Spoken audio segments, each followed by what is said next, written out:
So I love my picture here because I have Ajahn Mun. I have his head. Screen. It's like, oh yeah, he's in there. Yeah, great. We need him. So there's a bit of formality here first, just to talk about and how this is going to work as a household retreat. And I would really love, and I'm not going to ask you, but that you sit in the morning this week, and that one of the things is that each night there'll be a different kind of subject that will be, which I'll get to, um,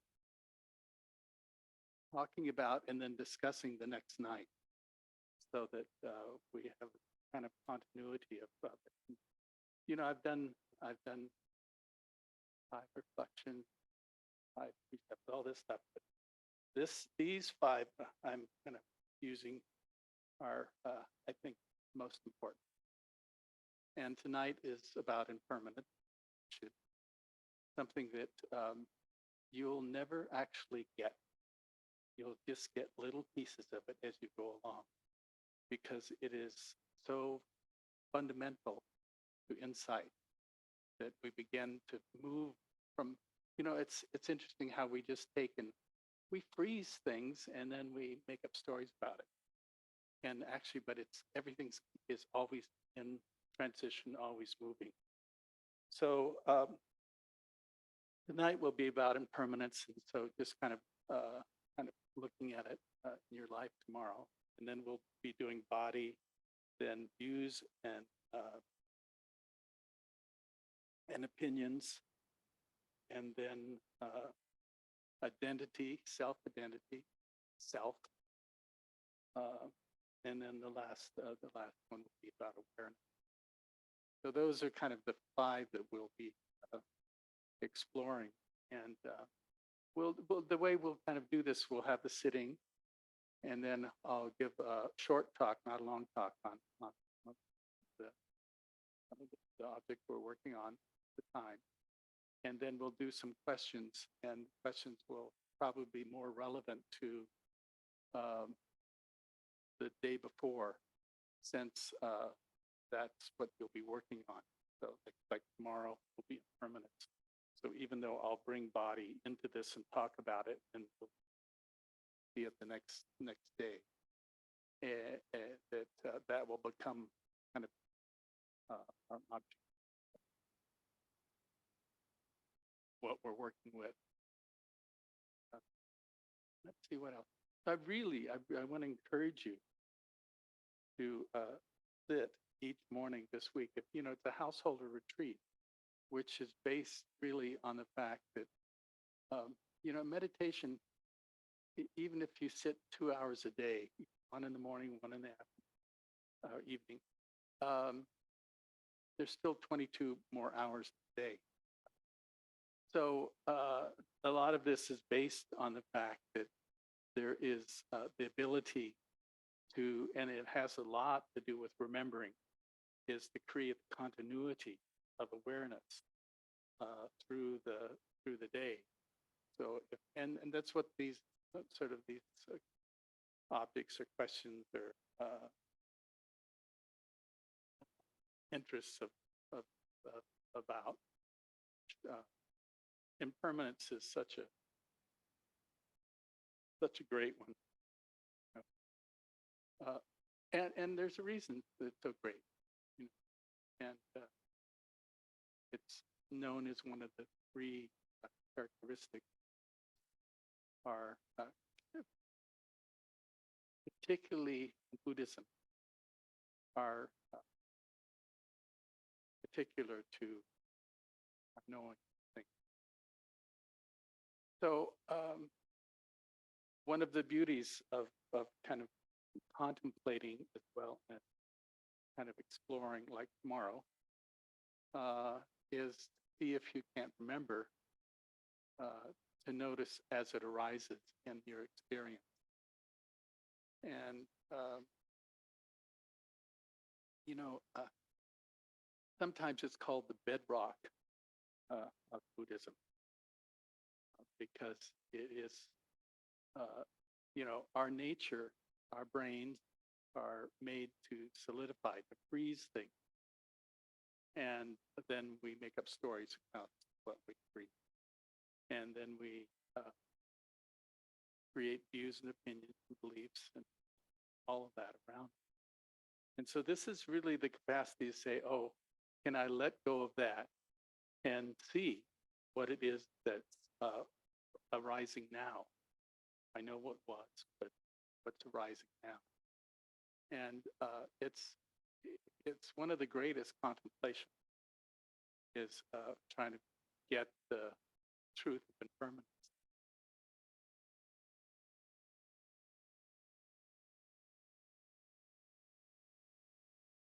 Down a little. Okay. We're still playing with this thing. Please, it doesn't fall off my brain. No, I fall off my ear.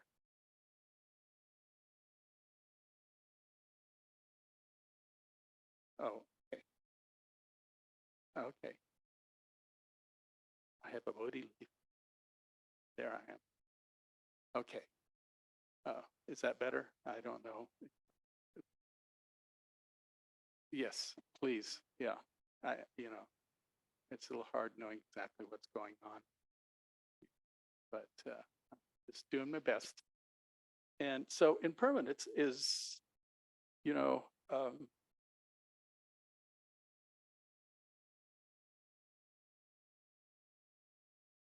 this is one of the beauties of human beings is we're, first of all, we're constantly in motion. It's very rare that nothing is moving because there's always something moving. And so in that fact that uh, you can try to freeze things, but uh, you can't stop them, you know. And so, but it also means that you have to know how to let go of things because they're constantly flux and constantly changing. And that the nature of our brains is that we're actually freezing the sense doors in the sense of seeing or smelling, tasting or hearing, thinking. We're freezing it and then associating that what was frozen, not what is actually happening. So yes, it's an art, and that's kind of a simplistic way of speaking about it. But it is true, and that as we practice, we begin to see that there is nothing that that we can make up that isn't part of change. And so part of the ideals here is to begin to understand the relevance of this. In Pali, the word is anicca, and to understand the world of anicca, and that we are kind of these riders or surfers the uh, on the moment, and that we have to begin to start teaching ourselves that our nature is that, when you see something, a lot of times you fixate it or you make it into something, or you hear something, make it into something. And it's not that that's good or bad. It's just that it's not true. It's there for a moment and then it's gone. And that part of the practice is our ability to keep, in a sense, it's kind of like, surfing, I guess. You keep riding experience as it comes and goes. And you don't grasp at what has risen and what disappears then. And we cause ourselves a lot of suffering this way, because we don't actually acknowledge that everything's changing, and therefore we create belief systems and views about things that they were true a moment ago, but they don't necessarily be true now. So and again, it's an art, and but you have to learn it if you haven't learned it already.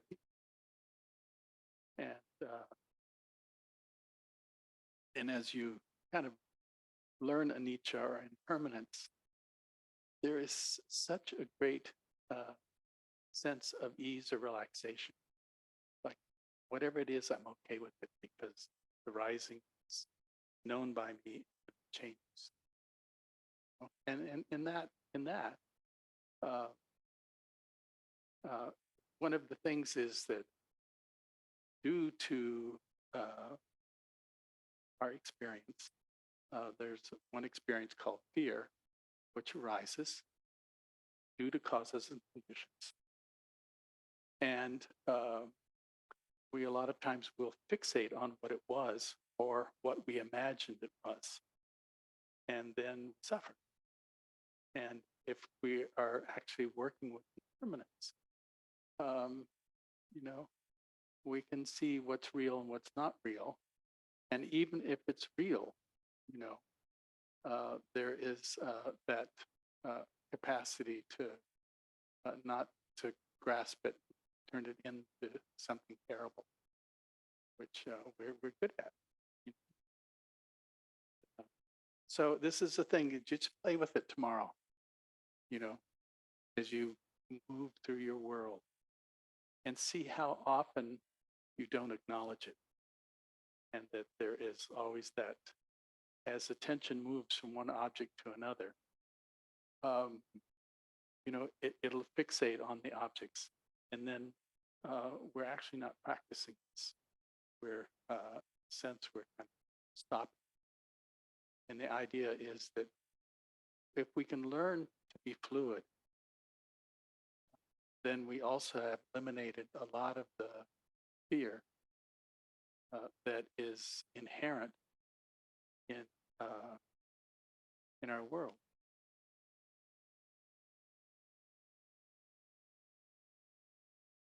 So again, we're going to do impermanence tomorrow. Will be body, and then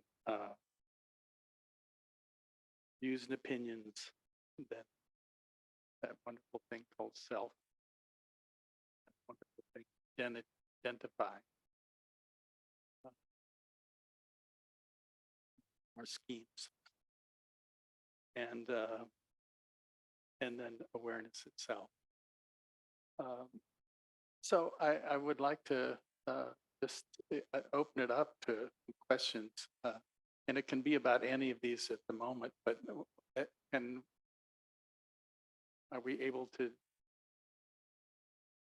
figure that out yet? This is all new to us in the sense of our.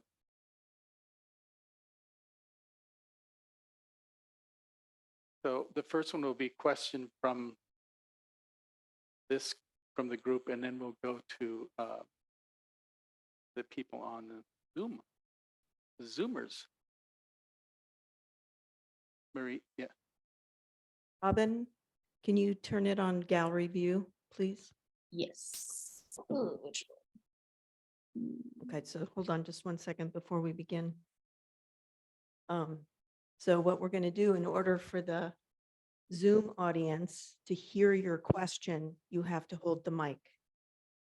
Okay, so everybody who has a question, you just hold the mic about this far away and you'll be heard on Zoom as well as in this room.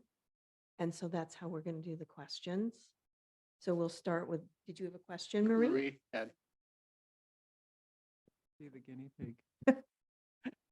So one thought that came up, and especially with the way you were describing impermanence, the grasping with situations, vaguely I remember a set of questions to ask oneself. Isn't there a practice? I guess something along the lines, basically asking, is this real? Or are there I hear what you're questions? saying, but I don't know, or I don't remember it. I don't remember too much. Mhm. I don't know where I heard it or But- what it was connected to. Yeah. But certainly there are, you can, the thing is you can hone in on any of these things by asking questions. Because it's like, why do we get caught by it? Right, right. And if there means to untangle tangles. That's what it is. And a lot of this has to do with,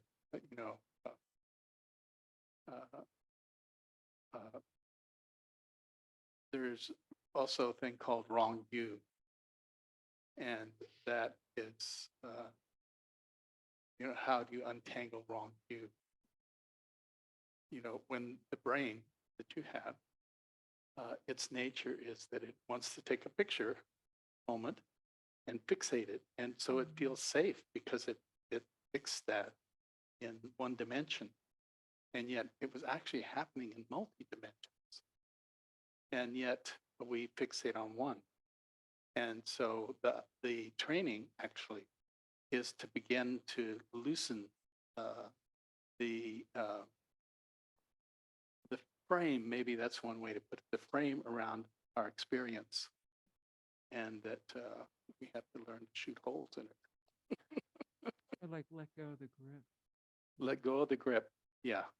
Yeah. Because we do that. So anyway, there's probably some great questions to ask, but I don't, if I've even used them, I don't remember. That's a problem with chemo, I think. Anyone else have a question? Yeah, Virtual. We're going, back and forth. So we're gonna take a question from Zoom. It looks like Steve, you have a question. If you want to unmute yourself. Okay. Yeah, it appears to me there's a relationship between anicca and karma. Can you speak to that?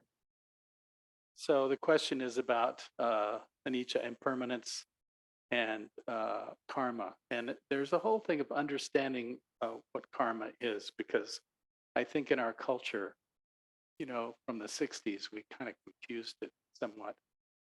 And there's two words here. One is the word vipaka. Vipaka means results. Karma is interesting because it's always happening. This is the thing, it's always happening in the moment. So what our thoughts or our actions are in the moment is karma. And that is creating the vipaka, or the what we usually consider karma to be. And so if you look at it from the vipaka point of view, then,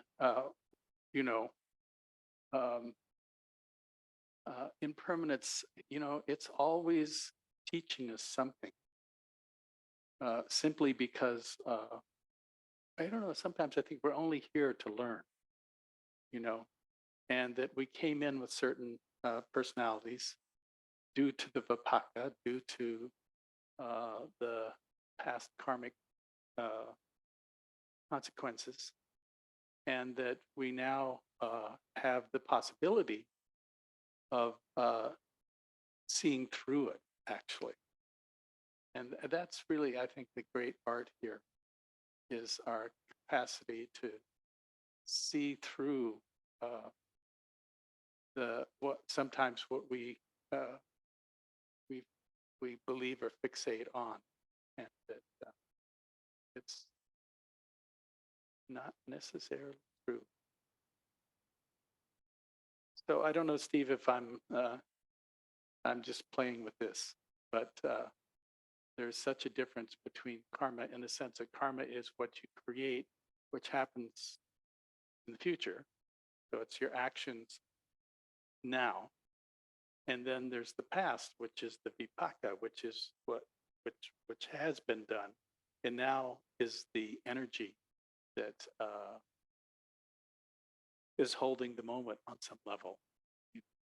And again, these are tricky concepts, but they're understandable.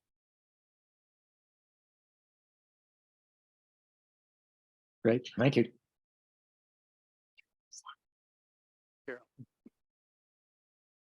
be able to put some books underneath. There's no area. Okay. Okay. So tomorrow, looking at impermanence, I can probably say that I would watch my actions. What am I doing now? And then again, what am I doing now? Because that's going to change, and that's impermanent. If I start to look at my thoughts, I think it'd be a little crazy because it would be happening so much faster. What am I thinking? I'm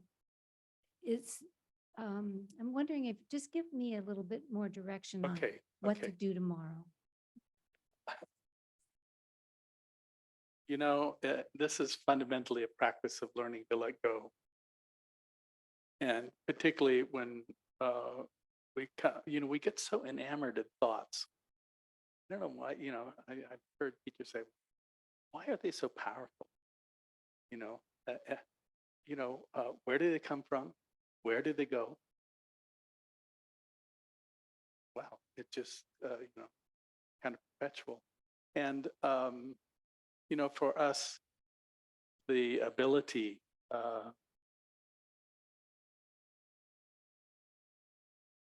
wish I could say we just see through, but actually, all it is they, due to causes and conditions, everything arises because of causes. So you have habit patterns of thinking that will come and inhabit you.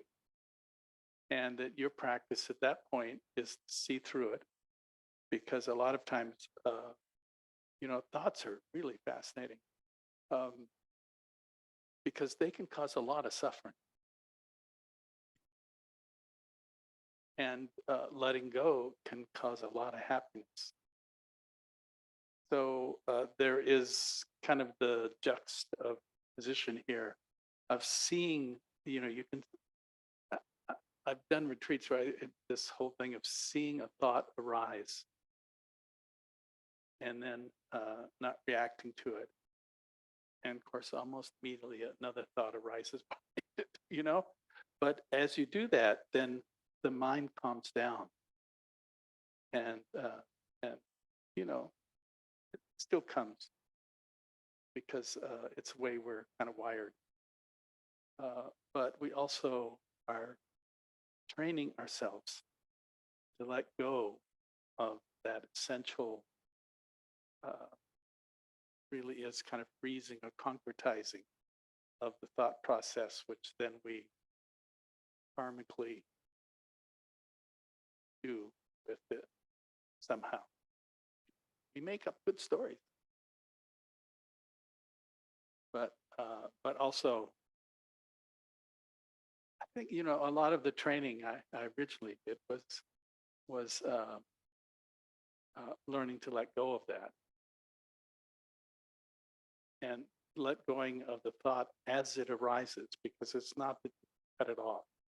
It's not like cutting it off. It's like, oh, I see you. Okay. Peace be with you. Which isn't always the case, but it can be. So, my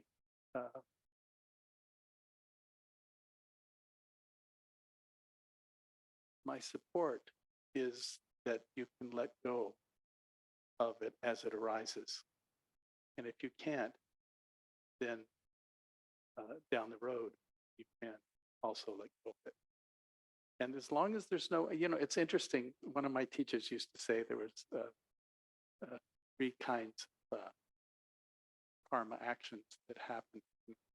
And he described this as the ocean. And that there are the wave that hits the sand, and that you can write something in that, and the next wave that comes along will wipe it out. And then you can go up to where the storm never comes and write in that, and it can take ages for it to go away. And then you can also go up and chisel in stone. it'll be there for a long time. So, it's really the art. Watch your thoughts. They are important, and they also are something that we can learn to let go of. Then if we learn how to free it up, I don't know if this is a hard thing to say, but only the most important things will come to the top. There's so much. I don't know about you, but boy, there's a lot of garbage thoughts. Who was it? A friend of mine said, 90% of thoughts in a day are repeats. 90%. We've thought this before. So there's 10% there, original thoughts that go. And the rest is just, there we are hashing out the 10,000, ways we see things and different ways we repeat it. So watch your thought. Thank you for the question. I hope it was helpful. Online question.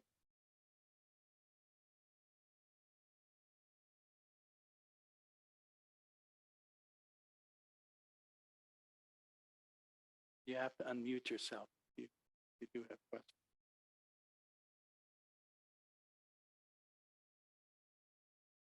Nobody has any questions about impermanence? Hi, John. It's Cindy from Dharamsala. Hi, Cindy. Are you in Dharamsala yet? Yes, I've been here a couple weeks. Okay, great. Well, So I guess I'm looking for a little advice. So yesterday I had an example of what you're talking about, where there was something that happened and then it triggered like this memory. Obviously, I had been holding on. I hadn't let go of some things that had happened repetitively. And I didn't catch it with the thought.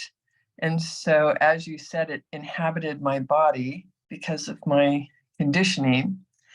And then it escalated. And yes, there were stories, but it almost went into my body and took over before the stories started. And the stories just continue to solidify this feeling. And I'm just wondering at that point when it kind of feels like it inhabits or takes over the body, if there's any technique that you can share to lessen that, because that just felt so difficult to let go of. self-compassion. You have to turn around and each of us is such a worthy person to care for, and that we can suddenly turn our attention around and care for ourselves and realize that, that it's kind of like on a hamster wheel or whatever you get on, is sometimes the only way to get off it is, well, it could be gratitude practice, but compassion, because it forces us to suffer. It forces us to suffer. And it may not even be real. It's just maybe an idea or an opinion or a view or some judgment we had about something. So that's what my answer would be, that there's something about, compassion or practicing gratitude for something else that's happening, so that we can, because what happens there is we fixate and we get on the hamster wheel and we start running it, and it doesn't necessarily work. We're just spinning the same thing, and it does inhabit the body, and then the body begins to suffer, freeze up, and so anyway, that's kind of what I would say. It's Thank you, John. You're welcome. Good to see you. Say hello to Dharamsala for me. I miss it some days.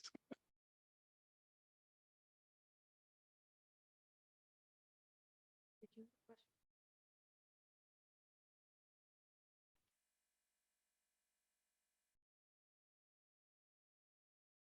question? I have a householder question.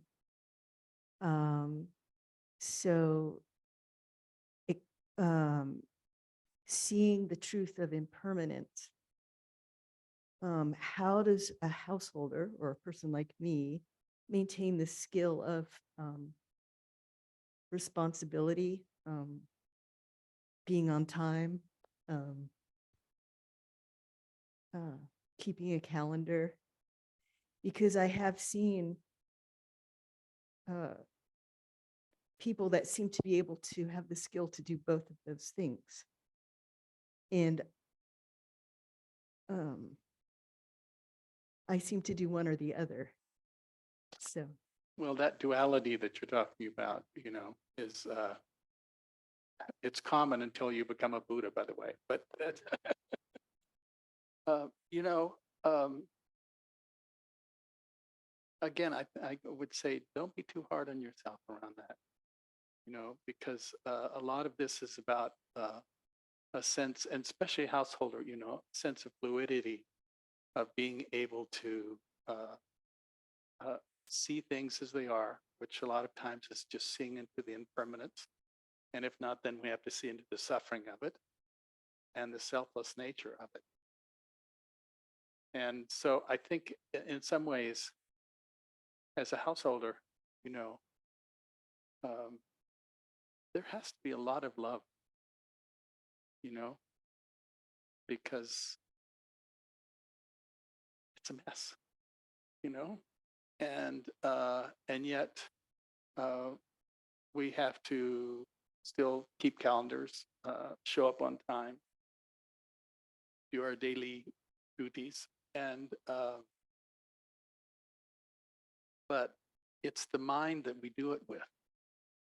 And if the mind we do it with has, some specific skills, and one of them is that, oh, I don't buy this.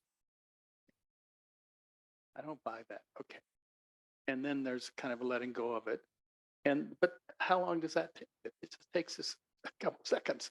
And then we have our activity that we have to be taken care of.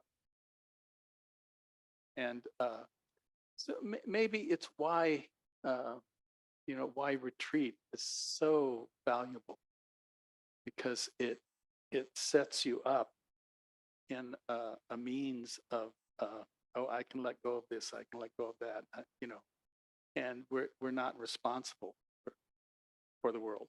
And then we come back into the world, and if we have worked on that habit a little bit, then suddenly, I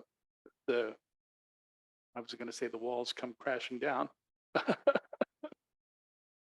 But in reality, then if you've learned that at a certain level, then, what is it that it appears? Oh, I hope it's a gentleness and kindness that, oh, I didn't do that right. I'll try again. And, and then there's more kindness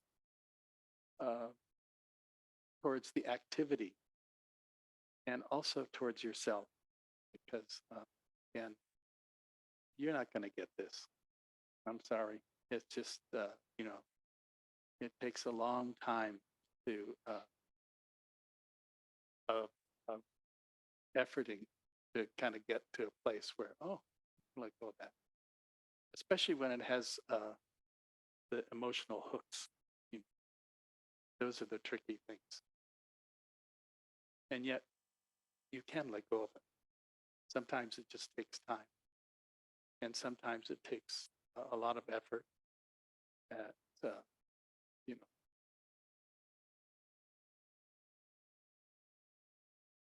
and seeing the impermanence, seeing the suffering, and seeing the selfless nature of it.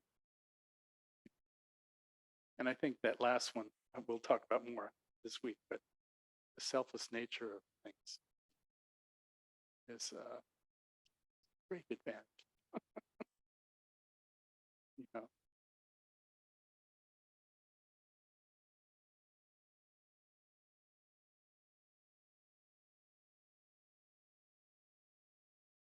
So now, if someone has a question in the Zoomers, this is tricky, huh?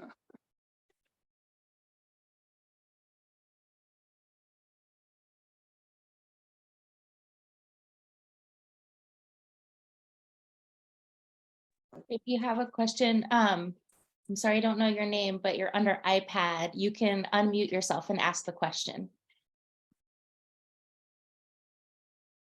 Hi. Hi, John. This is Charmaine. I don't know how to change iPad to Charmaine, so I'm not very techy. That's okay. Um, You're doing it now.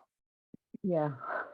I was thinking, you're saying if we don't see things as we are, then we suffer. So could it be I could go backwards, like when I feel like when I'm aware that I'm suffering, can that help me get to what it was? I mean, it's almost, I'm feeling like I'm going, then I'll know that that thought was not, Skillful. yeah, skillful. Thank you. You know, you can't actually ever go backwards. Yeah, I know. It's always new. And because it's always new, then there is, you can bring kindness into it because you were suffering because it wasn't happening the way you wanted to happen, right? So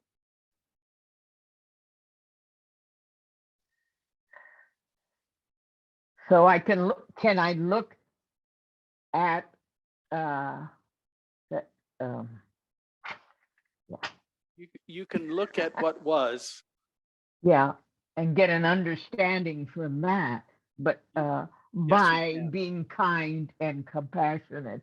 Absolutely. Of forgiving, of not being hard on myself Exactly. when I Yeah. start feeling the suffering. Because the suffering You you know, can just, yeah, I sometimes, you don't know you're suffering for a while. So Right. just being aware that getting to the suffering part is hard too. Correct? Wouldn't that be? Absolutely, because we're Yeah, self-protective. So right. but I'm So, right, yeah. and if I'm right, then I'm just protecting myself from the actual feeling of what it is that's going on. And Right. and then if you can get the feeling of what's going on, then you have some choice. Otherwise, you're just in I'm right. We have a big culture that's awfully right. So Thank you. it's good to see you, Thank you, Charmaine. John. Yes. You're welcome, iPad. iPad Charmaine, yeah.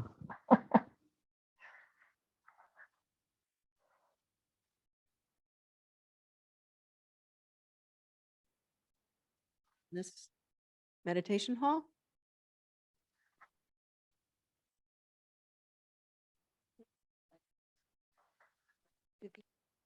Oh, Vivian, actually, hi, I'm Merle.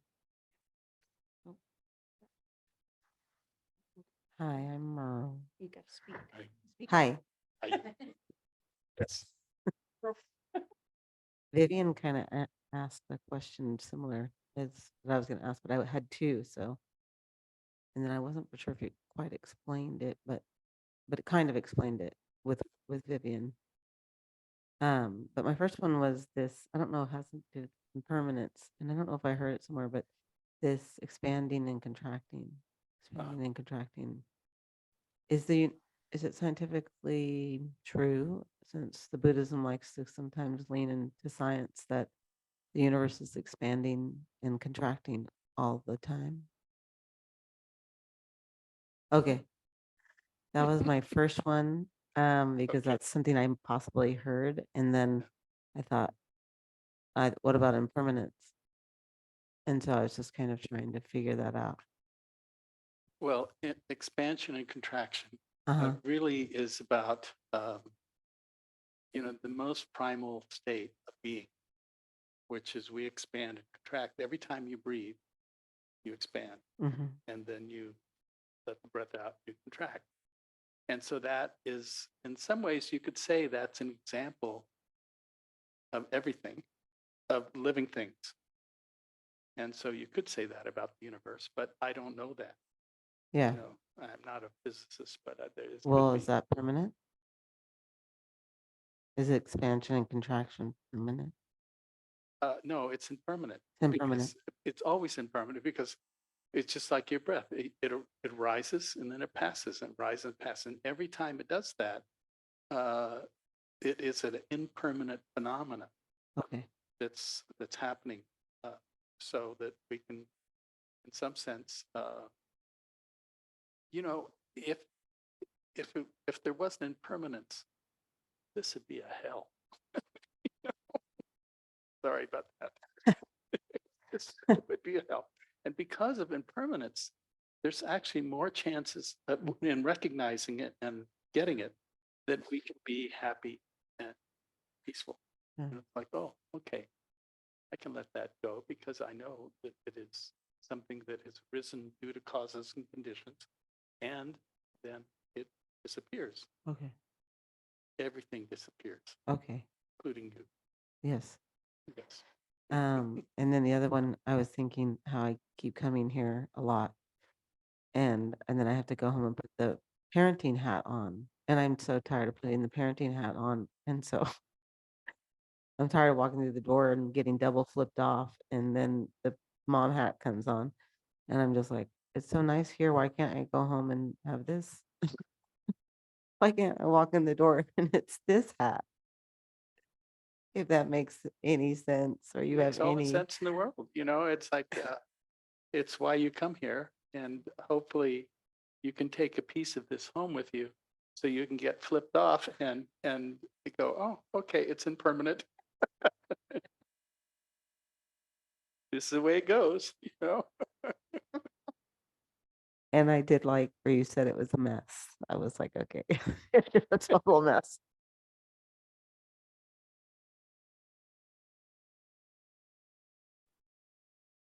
I'm not sure how much farther we're gonna go, but we do have a question from Molly on Zoom if we have time. Hello, Molly. Hi, sorry, can't see me very well. So you said that suffering is selfless. Our thoughts arise, and then we have some response to that, which can be suffering, but that it's selfless. And I don't get that. Okay, first of all, there's personal and impersonal. And when it's personal, unfortunately, there is identity, and identity, there is suffering. When it's impersonal and we see nature, means that, oh my gosh, it due to causes and conditions, it arose and was uncomfortable for a moment, but I let go of it. Then that is I'm going to use the word awakened response, because you can have one or the other. You can suffer or not suffer. So maybe explain a little more the question, because I'm not. I just, when I'm deep into my suffering, it feels very much in me. And so the idea that it's selfless suffering is super confusing to me because, on a spiritual level, I understand that self is perceptual, but I'm still here in this body, and it does definitely feel part of me, the suffering. So Well, I don't know how to explain it anymore. well, what I'm hearing, one is this is the problem with Buddhist thought is the selfless nature of things. Um, when you're suffering, it's very personal, and it's not like we can say, well, it just well, you can say it, but it's impersonal going on because there is a body reaction to the suffering. And so we have to deal with that first before we kind of, it'd be nice to just go to the selfless nature of it, but then you would be actually, there's a thing called bypass. You would just be bypassing. And that's not what we're talking about here. Even though it is, bypassing is done, it is a strategy that all of us have done at some point. But what we're trying to do here is take and acknowledge something and see if we can't, in a sense, recreate it in a different form.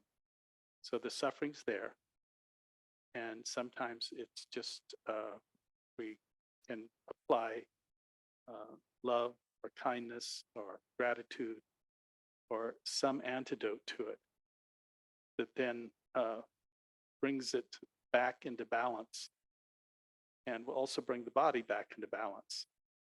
And then if it comes back fully into balance, then there is the possibility of seeing that it was not personal. It was just due to causes. Is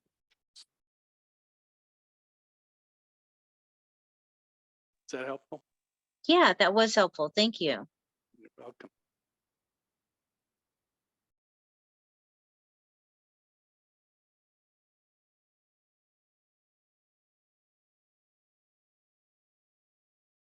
Go for it. Do Metta and then Jen. Okay, great. Okay. Oh boy. No.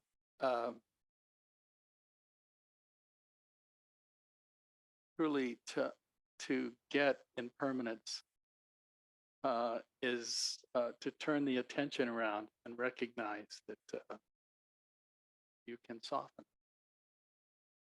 and see that it's not personal. It's just due to causes and conditions, things happen. And when we hold on to it, we suffer. When we let go of it, there's a little sense of freedom and a heart that then can be touched or exhibited. And part of our practice here, and they aren't so different really between insight and loving kindness practice.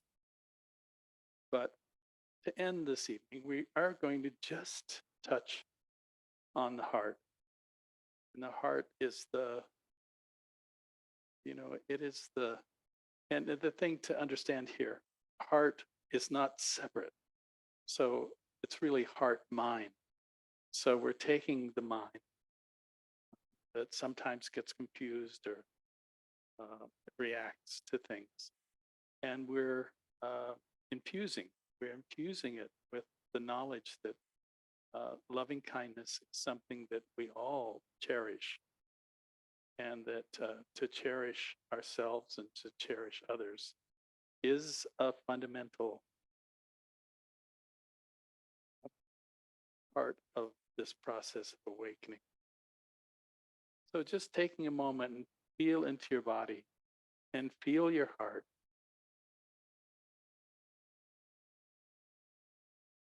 And maybe gratitude for some of the questions that where they were coming from, and that we can extend some loving kindness first just to ourselves. There's no one more precious in the world than yourself. And that is in some ways a kind of radical statement. There's no one, but to say also that you are just a reflection of all other beings. So if you cannot love yourself, it's harder to love other beings. But if you truly love yourself, then it's okay to love other, and in this more universal way. So traditionally, they talk about using phrases. I think many of you have heard my phrases, so it's a big deal. But may I live with an open heart. See if you can't just bring your attention to your heart. May I live with an open heart. May whatever covers my heart be dissolved. May whatever covers my heart be dissolved. May I live with an open heart. And then as you, in a sense, care for yourself, then you can extend that out. And, it can be, Zoom is a wonderful people from all over, and all the people in this room. And that this is our Sangha right now, and that we extend, whether it's through Zoom or whether it's sitting in the room, that we extend this wish that may you be happy, peaceful. May you be free from suffering. May you have the simple things you need. May you find ease in your environment, your world, family, and your community, so that we can all live in peace and support each other. This undertaking of finding some clarity in heart and love and awakening.